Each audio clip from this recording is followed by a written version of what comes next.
गांगवा आगमपुर धाम की प्यारी साध संगत जी, दान दान सतगुरु तेरा ही आसरा। प्रेमी सुमेर जी ने आज रात की सत्संग में बड़े प्यारे प्यारे शब्द हमको सुनाए और शब्द सुनाने के साथ साथ उनको शब्द को खोल करके रूहानी प्रचार के साथ हमको समझाते हैं। यह इनकी खास बात है। तो अभी ये शब्दों का रूहानी तरीके से हमको कैसे समझाते हैं, थोड़ा इनका प्रचार ध्यान से सुने जी। दान दान सतगुरु तेरा ही आसरा।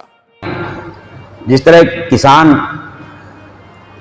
और बंजर धरती को बोने लायक बनाता है, उस तरह इस शरीर का बिलोना करना पड़ता है। उसको पता है, ज्ञान कुहाड़ा कुबज लाकड़ी गुरु काट के साफ मैदान करे और सत्संग का पानी दे दया गरीबी की दान करे। सुमरण का हर जोतता बन खेती आप किसान करे, उसे हृदय रूपी जमीन के अंदर बीज नाम का दान करे। रहनी करे रखवाल कुबज का काग उड़ाना शुरू करे।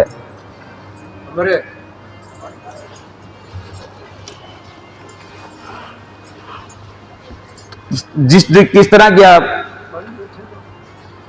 जरिया बता दिया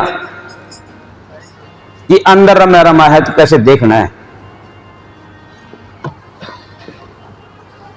अंदर की जो विकारों को जड़ काटनी है, ज्ञान को हड़ा लेना है, कुबद की जाकड़ी को काटना है।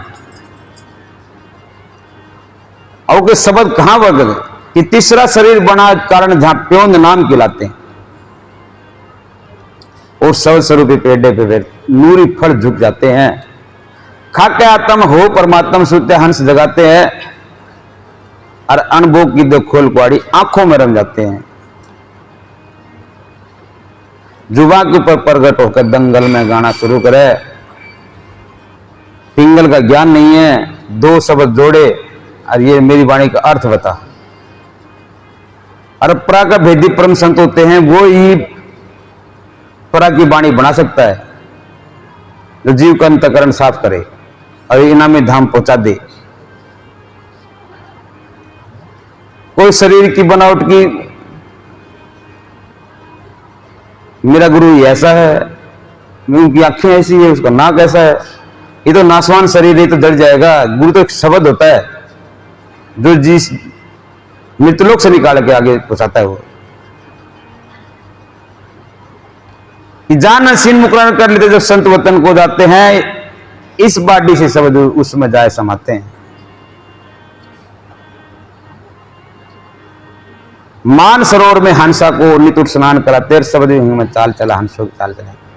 जब मान सरोवर का जीव पहुंचता है तो 12 सूर्य से 16 सूर्य इतना रूप बन जाता है, नाम रूपी मोती चुग लेती और शब्द विहंग में चाल चला हंसों की चाल चलाते हैं।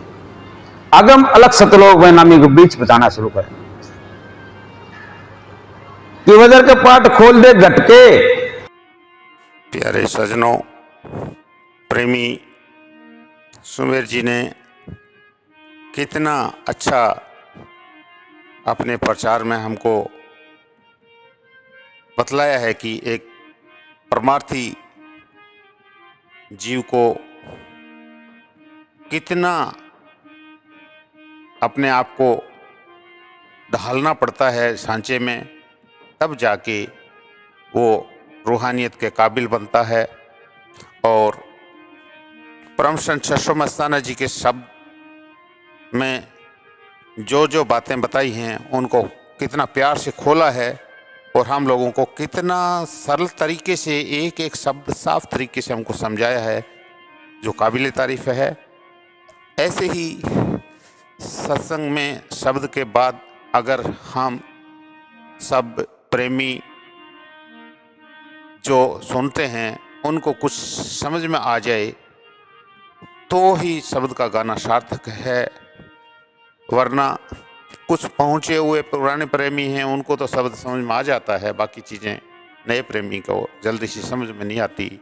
क्योंकि जब एक अक्षर का ज्ञान ABCD और क ख ग सीखने के लिए भी हमको स्कूल में कितनी तरह से मेहनत करनी पड़ती है, तब जाके कितने साल खपाने पड़ते हैं, तब जाके हमको वो चीज़ें थोड़ी थोड़ी समझ में आती हैं। तो रूहानियत तो एक गुप्त चीज़ है जो सिर्फ अंदर से प्रकट करनी पड़ती है, मेहनत करके उसको करने वाला ही जानता है, दूसरे को वर्णन करना इतना आसान नहीं है। धन धन सतगुरु तेरा ही आश्रय।